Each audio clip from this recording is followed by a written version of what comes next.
поздравам сите што имате трпение да бидете присутни на овој втор панел, меѓутоа сметам дека оваа тема е многу значајна, веројатно и клучна, затоа што последното нешто од што Никола Груевски никако не сака да се откаже, а тоа е контролата врз медиумите.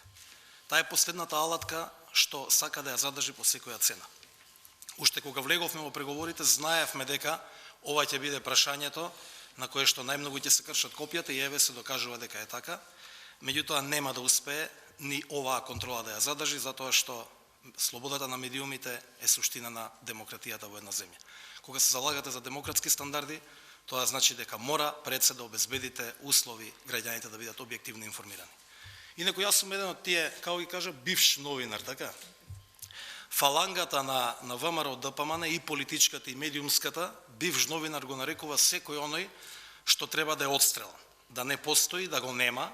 Во период на инквизиција, во мрачните периоди на човештвото, тоа значило и физичка ликвидација, сега не фрлаат на маргините на општеството, не смееме да работиме ништо, не смееме да се слушне нашиот глас. Едноставно треба да сме во некоја хибридна форма на човечиња кои што живуркаат, но не смеат да бидат слушнати. Сакаат преку молкот да бидат гласни. Нашиот молк не успеа да го постигнат, не успеа да не замолчат и токму заради жилавоста на новинарите. Оние што се отстранети, тоа се плеади генерации на новинари кои што многу значат во оваа земја и на жилавоста на опозицијата и на невладиниот сектор, на сите оние што се борат против Груевски, покрај тоа што со многуте пари не успеа да воспостави диктатура, не успеа и заради ваквиот наш однос. Инаку преговорите за медиуми се впишани прецизно во договорот од Пржина.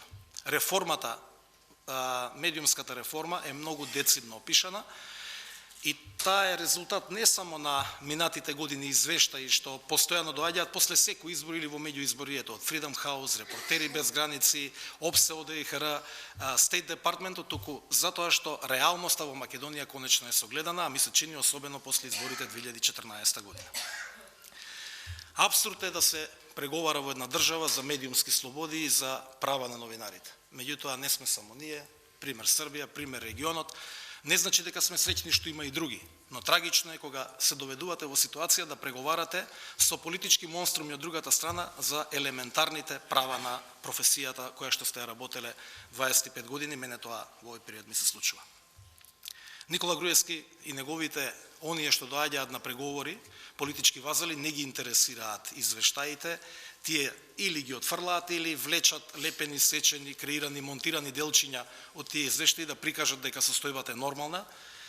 Например, замислете дали воопшто во нивните глави влегува една ваква констатација од последниот извештај на Freedom House дека заедно со Хондурас и Малдиви Македонија го загуби статусот на изборни демократии. Што повеќе треба да се каже во каква состојба е Република Македонија. Начинот на функционирање на Никола Груевски и неговата екипа се води од она за нив свето тројно правило. Контролирани медиуми, контролирани граѓани, контролирани избори. И тоа така функционира наназад 10 години.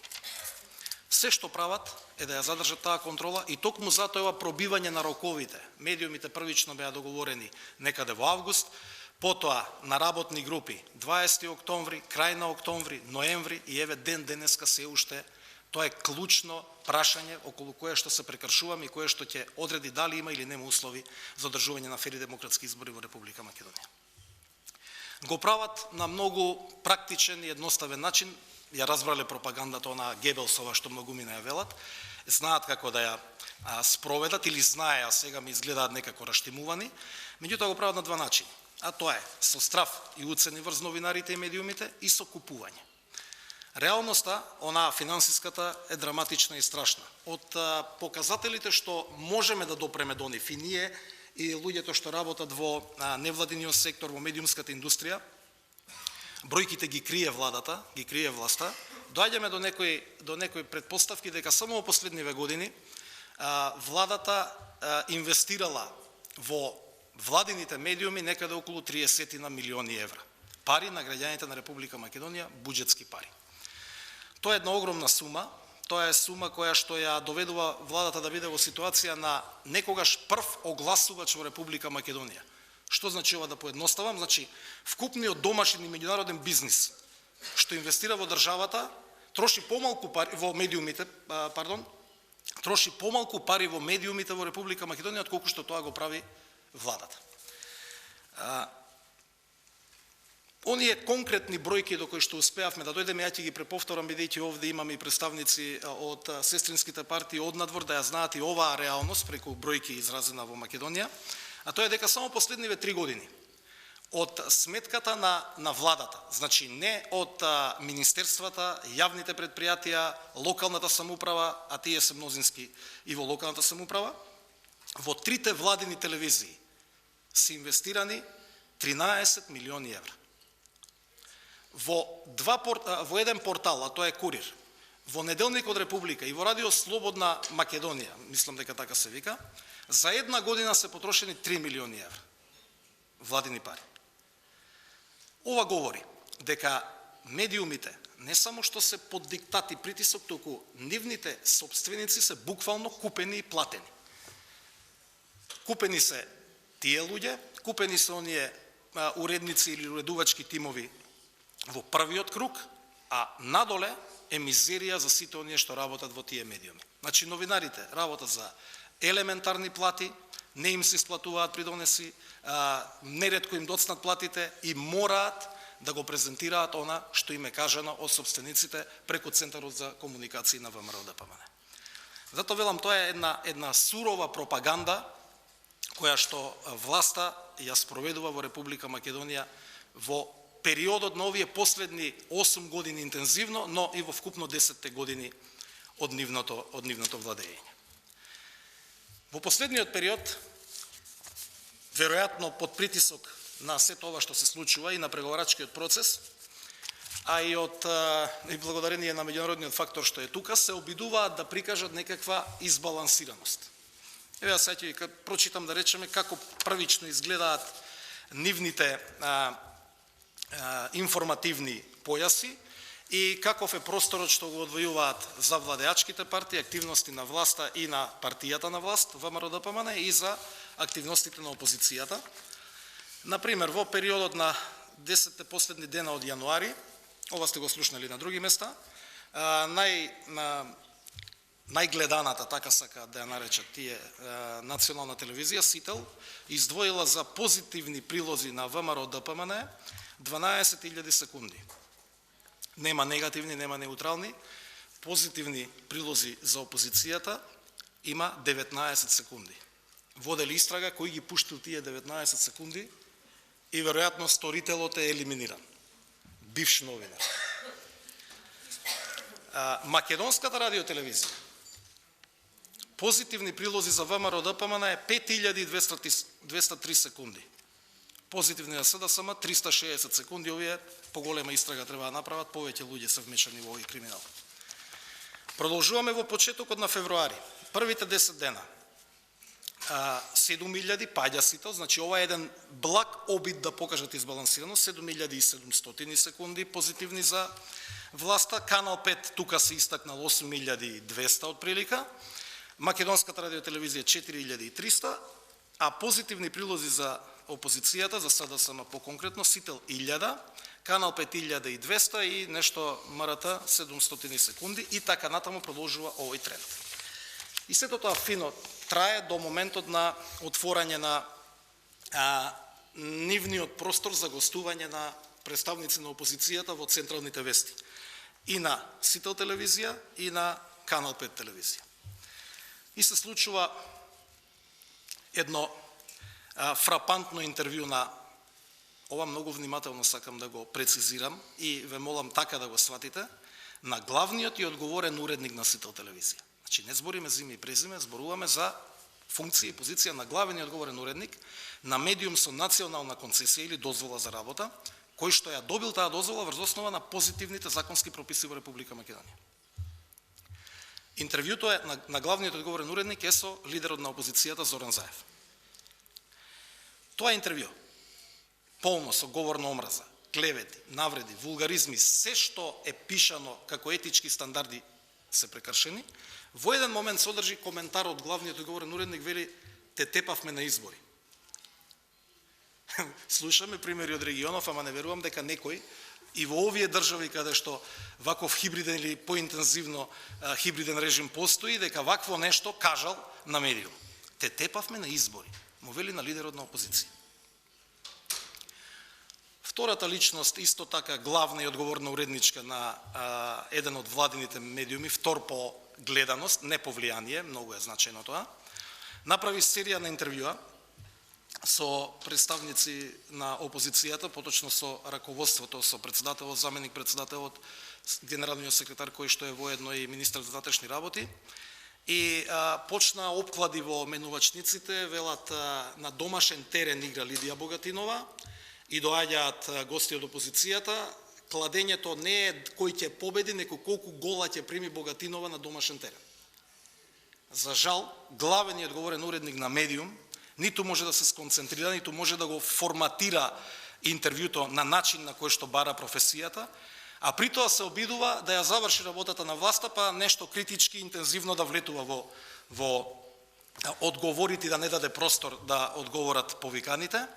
И доби одговор од заменик председател на СДСМ дека кога бил Никола Груевски гостин, 7,5 минути го прашала и си молчала.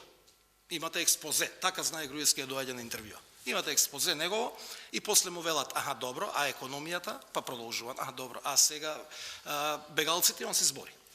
Такво интервју не беше во мојата емисија и тоа е, ми се чини, единственото интервју што му се случило во неговата кариера, директно и жестоко да треба да одговори со фактите и аргументите, и не знаеше човекот, жал да ти падне кога го гледаш понекогаш, да собере 200 и 300 милиони, па испаѓаа 700 милиони и никако не можеше да пресмета колку километри автопат направил, а вкупно беа 7.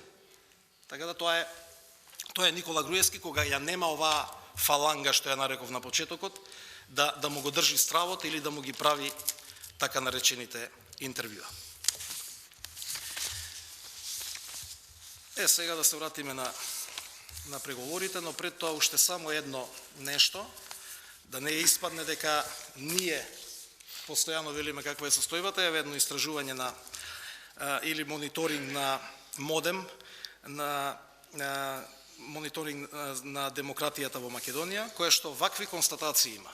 Направено во период 19 декември 2015, 29 јануари 2016, значи година и неколку дена. Има констатации дека трендот на пропагандистичко известување на владините медиуми, вклучително и на јавниот сервис, интензивно продолжува. Па вели, ги пропагираат првенствено гледиштата на владеачките политички структури, а на опозицијските ставови и мислења или воопшто не им даваат простор, или крајно ги напаѓаат и демонизираат. Официјален извештај, поддржан од неколку амбасади на експерти луѓе. Ваков е заклучокот. Значи, опозицијата и критичката јавност во Македонија е демонизирана. Или велат дека постојано се користи говор на омраза, дека се користи иста логика и аргументација како и ВМРО ДПМН, значи Курир објавува, сите преземаат и така изгледа медиумската сфера во Република Македонија. Дури не менуваат ни запирки и грешки од Курир. Ги преземаат во цело, само гласот на тој што го чита е различен. Ево една ваква атмосфера, преговараме за медиумите. Супер задача да ја имате, да седите од другата страна со ликови кои што ова го правеле, и многу често доаѓа оној лик што вели, што му кажа на еден пратеник во собранието, ќе те спружам на насловна, тоа е Илија Димовски. И со тие луѓе треба да дојдеме до некаков договор. Верувајте, многу енергија и многу време е потрошено, но нема да успеат да го спасат она што не може да се спаси. Во преговорите има фрапантна разлика во пристапот од првиот ден наваму. Кажав дека беа пробиени роковите, што не правеа, какви се лупинзи со небулозни предлози од типот изберете било кој закон од 25-те, 30-те во Европа и применете го. При тоа не размислуваат дека ни во Европа нема два исти закони и така натаму и така натаму. Македонија е во вонредна состојба, а тие ни предлагаат европски закони. И ово е со европско знаменце сега што го имаме, па мораме да го смениме затоа што не доведе во една ваква атмосфера. Но на крај излегоа роговите од вреќата. ВМРО ДПМН единствено што го интересира, клучно е да ги задржи владините реклами. Значи тоа е број еден. Какви реформи у медиуми, какви тоа департизирање и професионализирање на телата, владините реклами и од тоа е нешто во што се колнат. Нашата позиција е сосем поинаква. Од првиот ден до последниот постојано велиме дека мора да има департизирање и професионализирање на Агенцијата за медиуми, скратено ја кажувам, која што треба да ја игра она улога на контролор на медиумите и на јавниот сервис Македонската радиотелевизија. Имаше широки дебати пред да дојдеме до преговарачки формат на работни групи меѓу четирите подписнички на Пржинскиот договор. И од сите тие размислувања и предлози беше извлечен оној фундамент на кој што треба да се насочиме, а тоа е она што ние сметаме дека е клучно, е исто така приоритети на меѓународната заедница. Меѓународната заедница преку посредникот во преговорите всушност ги истакна предлозите за кои што се залагаме во целост. Што значи департизирање и професионализирање на Агенцијата за медиуми? Тоа значи дека тамо треба да влезат луѓе професионалци кои што ја познаваат оваа работа, кои што имаат огромно искуство, почит во јавноста и при тоа тие треба конечно да почнат да реагираат на она што случува во медиумите, бидејќи проблемот со агенцијата не е во реагирањето, во нереагирањето е. Директор на Агенцијата за медиуми е висок партиски функционер на ВМРО-ДПМН и тие зборат за регулаторно тело. Внатре имате од 7 члена, 5 члена кои што извршија упад во поранешниот Совет за радиодифузија, партизирајќи го, изголемувајќи го во едно време составот од 7 на 13 члена. Сега се повторно во Агенцијата за медиуми. Во Агенцијата за медиуми еден од предлагачите овластени е Адвокатска комора. Во нормални држави тоа не би требало да биде проблем. Во Македонија е проблем, зашто председател на Адвокатската комора е личниот адвокат на Никола Груевски. Човекот што го брани му кажува како да плива низ овие лавиринти во судството што тие ги воспоставија, човекот кој што го представуваше во спорот со Зоран Заев околу Македонска банка. За каков регулатор може да говориме? МРТВ е посебен пример. Таму имате интересни ликови ако отворите кои се го сочинува составот, меѓутоа на тие дебати кога се представуваше МРТВ како функционира, директорот на Македонската радиотелевизија вели, па ја имам проблем со информативната програма бидејќи ми е под притисок. Дали ви се верува? Значи, тие самите признаваат дека им се случува притисок. Токму од овие причини мора да се случи промена во составот на телата. Предлогот на меѓународната заедница и нашиот став е дека тие треба да бидат сочинети од ист број на членови, дека тамо од 7 члена во Агенцијата за медиуми, 2 треба да бидат номинирани од Сдруженијето новинари на Македонија и од МАН, со сите забелешки за МАН, како е формиран, какви проблеми влече во своето педигре, но во секој случај сепак представува некоја новинарска структура. Предлагаме независниот синдикат на новинари да има еден представник и другите 4 да бидат експерти. Имаше предлог од ДУИ, дури на моменти во изблик на искреност, не знам како им доаѓа тоа, дека вкупно 7 треба да бидат експерти. Но во суштина, трите партии, ДУИ и ДП, заедно со СДСМ, се движат во таа насока. Само ВМРО-ДПМН е против. Истиот принцип треба да биде и за составот на телата, на Советот на Македонската радиотелевизија. Предлозите на ВМРО-ДПМН, ќе ви ги повторам, не сакам да ги изборувам, меѓутоа треба да ги знаете, а тоа беше дека треба да се зголеми бројот на членови, треба наместо 7 да бидат 13-15 во Советот, не е битно, битно е многу да се. И при тоа треба да предлага меѓу овие сите, меѓу другите и председателот на државата, овој што на криминални избори стана председател, и верските заедници да предлагаат 3 члена во Советот. Исто така, кога ќе дојдеме до темата експерти, тие буквално вака велат, тоа не постои, тоа се соросоиди. Чиста работа, тие не се со нас, тие со вас, значи за нив експерт, стручно лице, независен аналитичар, не постои. Не постои, едноставно тоа е или се наши, а ако не се наши, се ваши, дури Илија Димовски вели, само тука касни ме вика, никако не успеавме да направиме невладени организации, тука сте побрзи. Зашто има во критериумите години работно искуство овие членови што треба да бидат и од тие причини вели тука сте побрзи, тука не можеме ништо. И уште една работа, замислете што предложија и мислете ова не знам како. 100 дена пред избори власта и опозицијата да имаат по еден уредник во македонската радиотелевизија. Значи доаѓа цензор од ВМРО ДПМН или тој си е тамо, веројатно они мислат дека тој ќе си биде цело време во јавниот сервис и 100 дена пред избори доаѓа уште еден и ќе седнат заедно и тие 100 дена ќе ги уредуваат вестите. Ви го кажувам ова да знаете со кого си имаме работа дополнително. Знам дека знаете, ама ова е директно од внатре. И треба да седиш и да разговараш со овие ликови. Реков и пак ќе кажам. Најтешко е да се ослободат од ова, не сакаат да ги дадат медиумите, нема да им успее, заради тоа меѓународниот посредник во преговорите, Питер Ван Хаутен, го направија чудовиште. Што не измислија за него? Го прогласија персона нон грата. Објавија дека земал 1.250.000 евра на некој грчки остров. Питер со точекот земал 1.250.000 евра.